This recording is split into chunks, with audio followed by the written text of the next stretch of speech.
भारत की आज़ादी का इतिहास देशभक्त क्रांतिकारियों के बलिदान की शौर्य गाथाओं से भरा पड़ा है।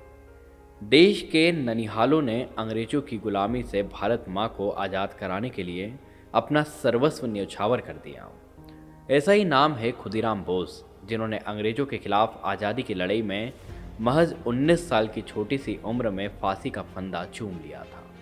तो आइए जानते हैं उनके बारे में। नमस्कार, मैं दीपक विश्वकर्मा स्वागत करता हूं आपका ग्लोबल 1000 में, जहां आज हम आपको बताएंगे खुदीराम बोस के बारे में।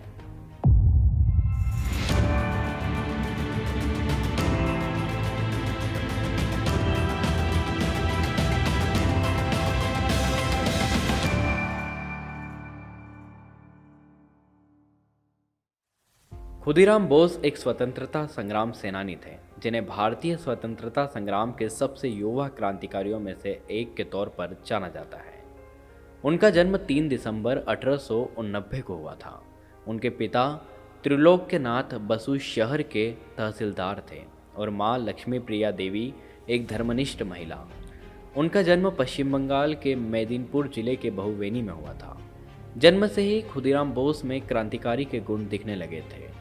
जन्म से ही खुदीराम बोस को जोखिम भरे काम भी पसंद थे और जन्म से ही उनके चेहरे पर अपार साहस झलक रहा था। स्वाभाविक रूप से ही वे राजनीतिक संघ के एक महान नेता थे। 1902 और 1903 में ही खुदीराम बोस ने आज़ादी के संघर्ष में हिस्सा लेने की ठानी। उस समय लोगों को ब्रिटिश कानून के विरुद्ध प्रेरित करने के लिए श्री अरबिंदो और भगिनी निवेदिता वहीं पर थे। वे उस समय के सबसे छोटे क्रांतिकारी थे जिनमें कूट कूट कर ऊर्जा भरी हुई थी। उन्होंने तामलुक के एक विद्यार्थी क्रांति में भी हिस्सा लिया था। श्री अरबिंदो से प्रेरित होकर वे श्री अरबिंदो और भगिनी निवेदिता के गुप्त अधिवेशन में शामिल हुए। कुछ समय बाद ही सन 1904 में तामलुक से खुदीराम मेदिनीपुर गए, जहां सिर्फ उन्होंने मेदिनीपुर स्कूल में ही दाखिला नहीं लिया, बल्कि शहीदों के कार्यों में भी वे शामिल हुए और क्रांतिकारियों को सहायता करने लगे। उस समय वे शहीद क्लब के एक मुख्य सदस्य बन चुके थे, जो पूरे भारत में प्रचलित था। उनकी राजनीतिक सलाह, कुशल नेतृत्व की सभी तारीफ करते थे। अपने इन्हीं गुणों की वजह से वे केवल मेदिनीपुर में ही नहीं बल्कि पूरे भारत में प्रचलित थे। बोस अपने जीवन को समाज सेवा करने में न्यौछावर करना चाहते थे। खुदीराम बोस को भगवद गीता और अपने शिक्षक सत्येंद्र नाथ बोस से भी प्रेरणा मिलती थी। सन 1905 में ब्रिटिश सरकार को अपनी ताकत दिखाने के लिए वे एक राजनीतिक पार्टी में शामिल हुए और इसी साल वे बंगाल विभाजन में भी शामिल हुए। वहीं कुछ महीनों बाद ही मेदिनीपुर के पुलिस स्टेशन के पास ही खुदीराम ने बॉम्ब ब्लास्ट किए।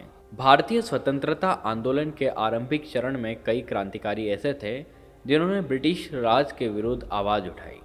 खुदीराम बोस भारत की स्वतंत्रता के संघर्ष के इतिहास में संभवतया सबसे कम उम्र के क्रांतिकारी थे, जो भारत माँ के सपूत कहे जा सकते हैं। बंगाल के विभाजन के बाद दुखी होकर खुदीराम बोस ने स्वतंत्रता के संघर्ष में अपनी क्रांतिकारी गतिविधियों से एक मशाल चलाई। उन्होंने ब्रिटिश राज के बीच डर फैलाने के लिए एक ब्रिटिश अधिकारी के वाहन पर बम डाल दिया। बता दें कि कलकत्ता में उन दिनों किंग्सफोर्ड चीफ प्रेसिडेंसी मजिस्ट्रेट था। वह बहुत सख्त और क्रूर अधिकारी था। वह अधिकारी देशभक्तों, विशेषकर क्रांतिकारियों को बहुत तंग करता था। उन पर कई तरह के अत्याचार करता था। क्रांतिकारियों ने उसे मार डालने की भी ठान ली थी। युगांतर क्रांतिकारी दल के नेता वीरेंद्र कुमार घोष ने घोषणा की थी कि किंग्सफोर्ड को मुजफ्फरनगर में ही मार गिरा देंगे। इस काम के लिए खुदीराम बोस तथा प्रफुल्ल चाकी को चुना गया था। ये दोनों क्रांतिकारी बहुत सूझबूझ वाले थे। इनकी खुशी का कोई ठिकाना नहीं था। देशभक्तों को तंग करने वालों को मार डालने का काम उन्हें सौंपा गया था। एक दिन वे दोनों मुजफ्फरपुर पहुंच गए। वहीं एक धर्मशाला में वे 8 दिन रहे। इस दौरान उन्होंने किंग्सफोर्ड की दिनचर्या तथा गतिविधियों पर पूरी नज़र रखी। उनके बंगले के पास ही उनका क्लब था। अंग्रेजी अधिकारी और उनके परिवार अक्सर सायकाल वहां जाते थे। मिदनापुर में युगांतर नाम की क्रांतिकारियों की गुप्त संस्था के माध्यम से खुदीराम क्रांतिकारी पहल में जुट चुके थे। 1905 में लॉर्ड कर्जन ने जब बंगाल का विभाजन किया तो उसके विरोध में सड़कों पर उतरे। अनेकों भारतीयों को उस समय के कलकत्ता के मजिस्ट्रेट किंग्सफोर्ड ने क्रूर दंड दिया। अन्य मामलों में भी उसने क्रांतिकारियों को बहुत कष्ट दिया। इसके परिणाम स्वरूप किंग्सफोर्ड को पदोन्नति देकर मुजफ्फरपुर में सत्र न्यायाधीश के पद पर भेजा।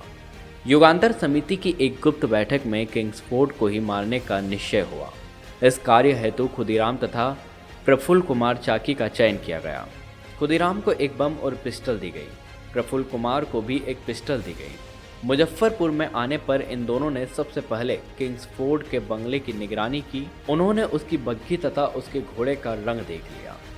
खुदीराम तो किंग्सफोर्ड को उसके कार्यालय में जाकर ठीक से देख भी आए। मुजफ्फरपुर जेल में जिस मजिस्ट्रेट ने उन्हें फांसी पर लटकाने का आदेश सुनाया था, उसने बाद में बताया कि खुदीराम बोस एक शेर के बच्चे की तरह निर्भीक होकर फांसी के तख्ते की ओर बढ़ा था।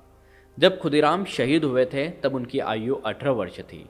शहादत के बाद खुदीराम इतने लोकप्रिय हुए कि बंगाल के जुलाहे उनके नाम की एक खास फिल्म की धोती बुनने लगे। उनकी शहादत से समूचे देश में देशभक्ति की लहर उमड़ पड़ी थी।